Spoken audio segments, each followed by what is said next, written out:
Xenoblade has had quite the ride the last couple years. Xenoblade Chronicles 2 came out and sold well, followed by the updated remake of Xenoblade Chronicles 1 coming to Switch and doing well too, and now they have their second entrant into Smash with Pyra and Mythra. What will Monolith Soft do with the series next? Well, apart from bringing Xenoblade Chronicles X to the Switch, which may happen at some point because God forbid a game remains a Wii U exclusive under Nintendo's watch, the only other option is to move forward with the series, and that might mean Xenoblade Chronicles 3.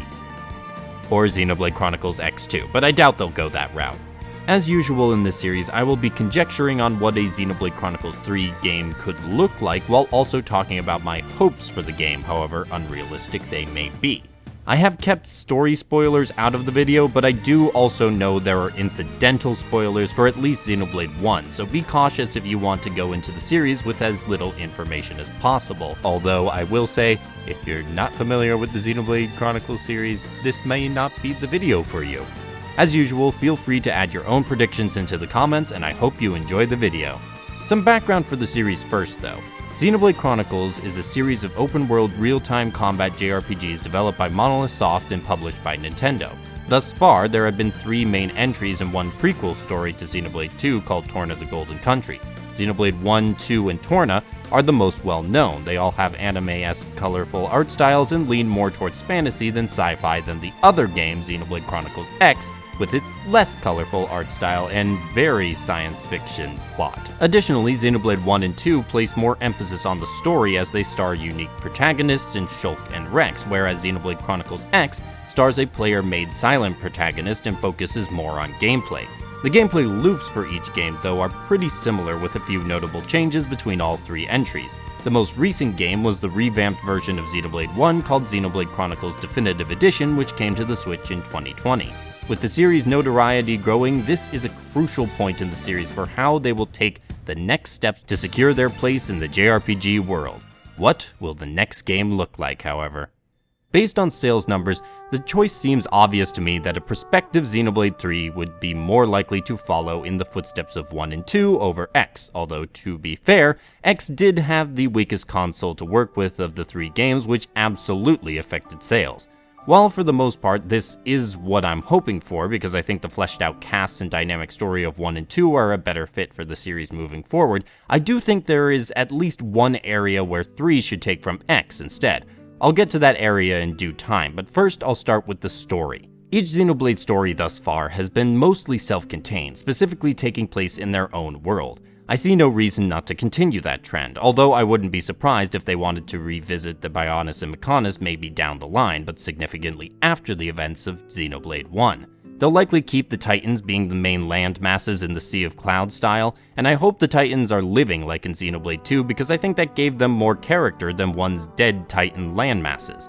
As for the cast, thus far, the main protagonists have been human, but the Xenoblade world has introduced quite a few non-human races that I think we should have an actual main protagonist from. Probably not the Nopon because that could get annoying fast, but I think instead having a main character from a race like the Machina from 1 would be really cool to explore, especially since none of the Machina were playable in the original game.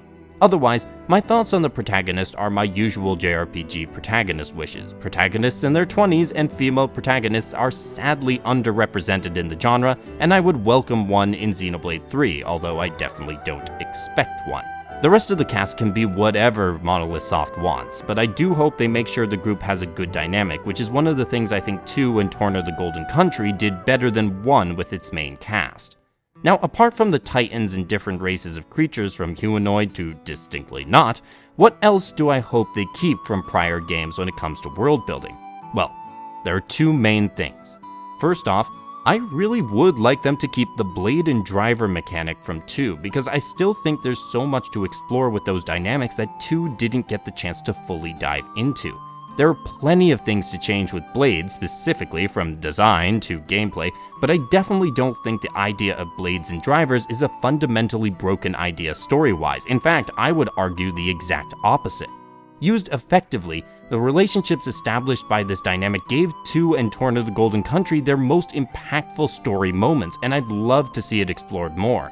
However, the gacha system for blades has to go. Focus on the blades connected with their drivers, and that's it. Please, for the love of Bionis, never include a gacha system again. Second, I'm hoping that the history of the land and the nations is more towards Xenoblade 1 style than 2's. It's still there and there's structure in each society, but I just don't see the grand nations of 2 actually working with the land they have settled. The looser structure of Xenoblade 1 felt more realistic to me, and I think fits better with the location affinity mechanic because of course people would feel more connected to the people helping them out since formal government assistance is rarer. Really, the main thing the story of Xenoblade 3 needs is consistent writing and tone. That is what previous games have struggled with, even when they've had an interesting setting and a good group of characters. It's hard to give exact predictions or hopes for this for a new game. I just hope they look at what went wrong in Xenoblade 2 with the tonal whiplash and pacing and make efforts to improve. Now we get on to gameplay. When it comes to combat, I really liked the clean design and easy to use mechanics in Xenoblade Definitive Edition. Pair that with some of the greater depth 2 and Torna added to give the player more of an active role in combat, and you've got yourself a fun combat system. The risk of the game structured this way is with overwhelming players with all the systems without proper tutorials like what happened in 2. And so if we want more people to be able to engage with the combat at a deeper level, the systems upon systems need to be clear or else they should be removed. Depth of combat only matters if it can be engaged with by many players and not just a select few who manage to parse it out after hundreds of hours of playing. Part of the work of improving both the systems and the presentation of the systems was done with Torna the Golden Country. Continuing with what was done there will lead to a better overall system. The other area of gameplay that I want to address is also the area where I think inspiration should be taken from Xenoblade Chronicles X. Told you I'd get back to it. And that area is with the side quests and exploration. Side quests in Xenoblade are very generic. Sometimes they give some insight into the world or people living in it, but those quests were the exception, not the rule, and most of them just felt like busy work. From what I've been told, Xenoblade Chronicles X was the exception to this, having fewer side quests but having the ones that remained be deeper. This is what I want with a Xenoblade Chronicles 3, an emphasis on the quality of the side quests and not the quantity. Some may argue that this will make the open world feel emptier with fewer things to do and places to be, in which case it might make sense for Monolith Soft to add more stuff in that isn't side quest related. Put in more locations that grant experience when discovered, put in resource drop points that can then be used to make new equipment or sold for a profit. There are ways to populate your open world with stuff to do that doesn't become tedious fetch quests. The other way to make the open world more interesting is increasing the ways you can travel around, another thing that X had that the other games didn't. I honestly don't expect them to follow this path, but I think Xenoblade 3 would be well served by adopting the X approach to side quests and exploration. While exploring though, we need pretty things to look at, and Monolith Soft has proven they can build, color, and texture amazing environments, so I have little concern when it comes to making the game look beautiful. I do hope they stick more towards Xenoblade Definitive Edition's art style, but I can't deny the coloring of 2 looks gorgeous as well, so it's not really a loss either way. That's for the environments though. The character designs may need to be more well thought out than they were in 2, and to some extent in 1. If they want to go crazy with designs, use those as one of the many costumes in the game that can lead to some funny moments based on how you dress the characters. Musically, much like the environmental design, I have no qualms about placing my faith in Monolith Soft, Yasunori Mitsuda, Ace Plus, basically whoever they work with to make a sensational soundtrack. The soundtracks of Xenoblade thus far have rarely misstepped, so I'm just looking for more of the same for 3, although I wouldn't say no to some pleasant surprises. Lastly, and perhaps most importantly, the company needs to learn their lesson from what happened in Xenoblade 2's voice acting sessions and actually give their actors proper voice direction. Again, this was an issue improved upon with Torna, but I still can't believe they left their actors out to dry like that with the obvious issues plaguing the dub especially. It is not the actors' fault, as they showed with later performances in character that they had the talent, so don't replicate that mistake, please.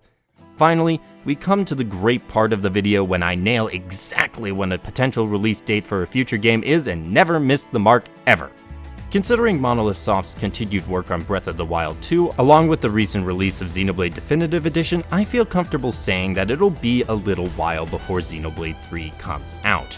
I reckon that they will wait until the long-rumored improved Switch comes out before 3 will be announced for it. And since I don't expect Switch Heavy to come out until 2022, that's also when I expect Xenoblade 3 to be released. Hey, maybe it could be a launch title for the upgraded system. There's a free idea for you, Nintendo.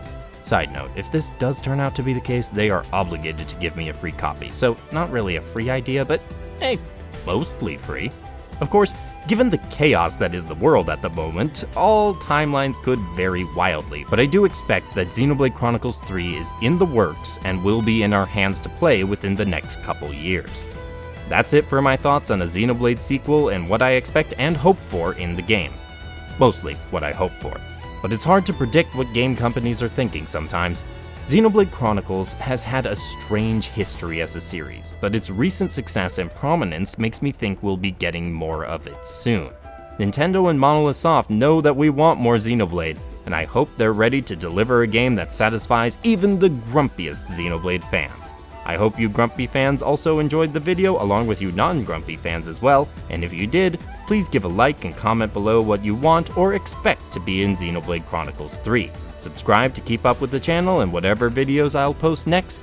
Have a great day, and happy gaming!